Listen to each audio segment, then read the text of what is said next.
пат е дел од нашиот голем проект за изградба на локални и регионални патишта, кој што е во вкупен износ од 120 милиони евра. Тој проект е некаде до половина веќе завршен и во останатиот период во следните година-две ќе бидат дозавршени останатите локални патишта. Овде конкретно за општина Могила имаме уште два патишта до Црничани и до Путурус, меѓутоа и во цела Република Македонија се градат вакви локални патишта, истовремено ги реконструираме и регионалните патишта.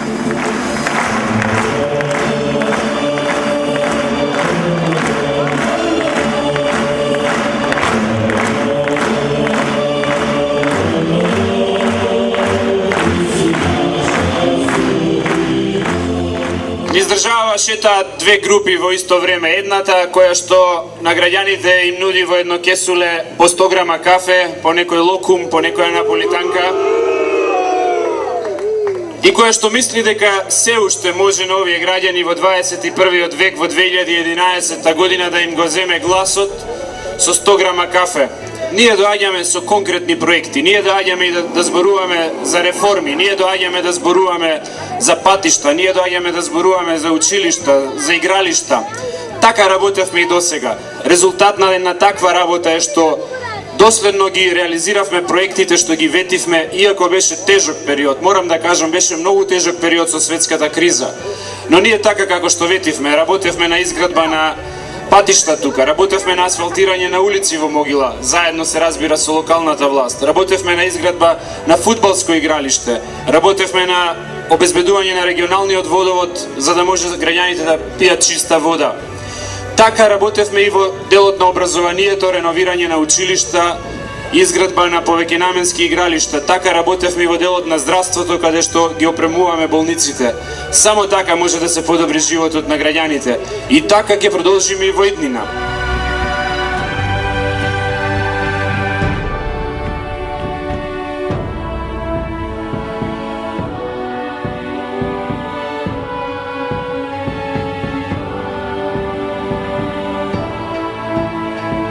Владата помогна во случајов во општина Кривогаштани за реализација на овој објект, на овој пазар. Сметам дека се работи за една општина која што е од посиромашните и заради тоа секако владата беше потребно да помогне. Во тој дел ние обезбедивме дел од финансиските средства, дел ги обезбеди општината и ние ќе настојуваме и во иднина за вакви проекти како што беше кажано и за сточниот пазар и за други каде што можеме по нешто да направиме, сепак заради функција на порамномерен регионален развој и поддршка на квалитетот на живот на граѓаните на Кривогаштани и секаде низ Македонија да помогнеме со финансиски средства согласно можностите на буџетот.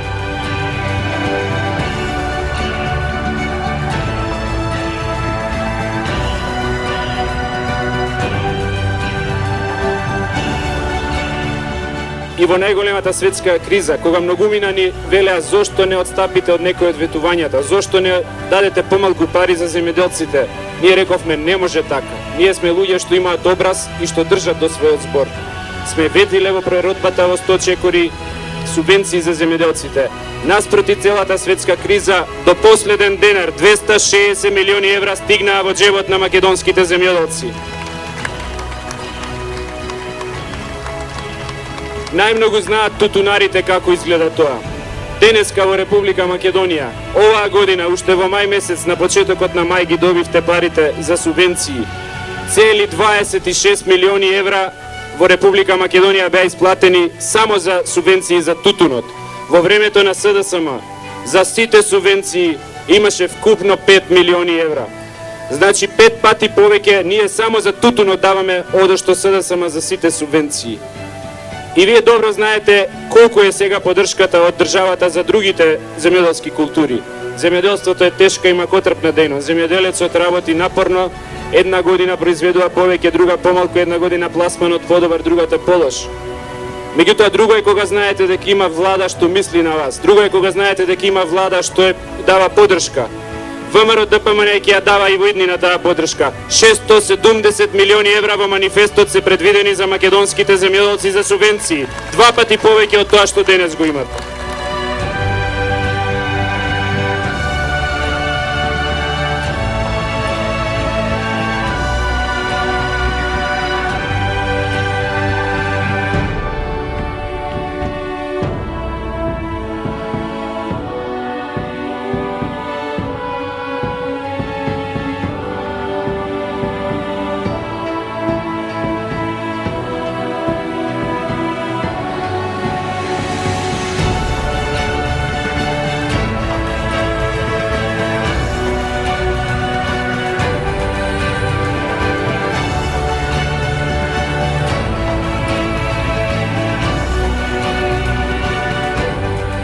вечерва и момент кога треба да се подсетиме на минатото.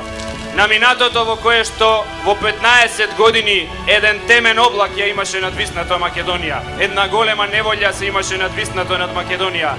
Таа неволја има име и има презиме. Се вика Бранко Црвенковски.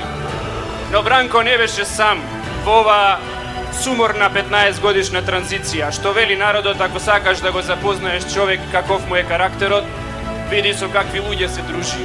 Па Бранко си се здружи со Рада, која што 15 години слепо го слуша и 15 години го повторува она што Бранко ќе го каже дентата, а вечерта го повторува.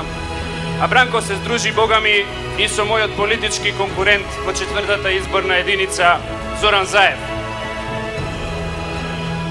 Само да подсетам, Зоран Заев во 2002, кога ја почна политичката кариера, имаше во Струмица една семејна бакалница и тоа е нели сосема во ред еден нормален бизнис кој што ние го почитуваме и промовираме.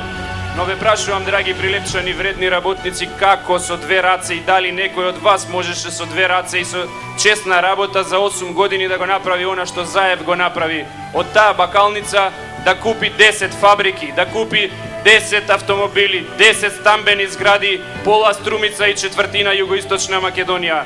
Може ли тоа некој со честна работа да го направи? Секако дека не може. Затоа и му требаше аболицијата од Бранко Црвенковски.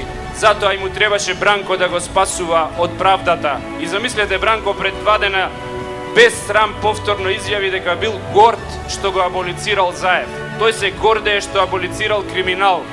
Тоа е друштвото. Меѓутоа едниот и другиот треба да знаат правдата кога тогаш ќе го стигне Заев. Како што Бранко си го одбра тимот, така и премиерот Груевски си го одбра својот тим. За разлика од Бранко кој што се соортачи со криминалци и луѓе со сомнително потекло. Премиерот Груевски во својот тим ги одбра Гордана Јанкуловска, Антонио Милошовски, Маријан Ристевски и еден добар, прекрасен министер од Прилеп, Миле Јанакиевски.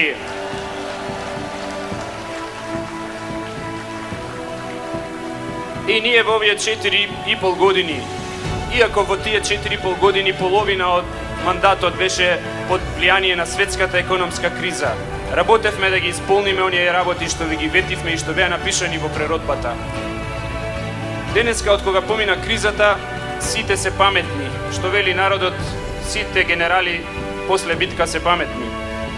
Кај беа кога цели држави пропаѓаа на колена, кога паднаа Исланд, Ирска и други европски држави? Кај беа кога масовни пропаѓања имаше на фабрики во светот, пропаѓања на банки, отпуштања од работа, а ништо од тоа не се случи кај нас? Ние не се жалевме, ние стегнавме заби, работевме двојно понапорно за да спречиме кај нас да се прелеат последиците од таа криза. И онака како што им ветивме на нашите граѓани, така и работевме. Во екот на светската криза, пред кризата и во текот на кризата, значи. Како што ветивме цели 260 милиони евра субвенции им исплативме на земјоделците во Република Македонија. ВМРО ДПМН исто така мислеше на нашите пензионери, на оние кои што заслужено си ја земаат пензијата. Во периодот пред светската економска криза ВМРО ДПМН ги покачи пензиите за пензионерите за цели 35%, а најниските пензии за 40%. И покачувавме плати на нашите просветни и здравствени работници, културните и социјални работници, полицијата и војската и државната администрација. Изголемувавме социјална помош, се така како што ветивме. Но во овие 4,5 години ние и многу градевме. Прилепчани се и 3 луѓе. Во владата ни дадоа еден министер, Арно го ставија на значајно место, Министерство за транспорт и врски, она што е надлежно за изградба на патишта. Па им се погоди и градоначалникот по градбите, па ова што Миле и Маријан го направија во Прилеп во овие 4 години, мислам дека го нема нигде во Европа. Цел Прилеп и цело Прилепска околина се изградени сите патишта. Затоа вие прилепчани сте помудри од сите политичари. Верувајте само на нашите дела, на она што сме го направиле за Прилеп и за цела Македонија кога сме имале шанса да направиме. И ако така размислувате, убеден сум дека така ќе размислувате на 5 јуни, Прилеп и цела Македонија ќе извојуваат уште една голема победа за ВМРО ДПМНЕ.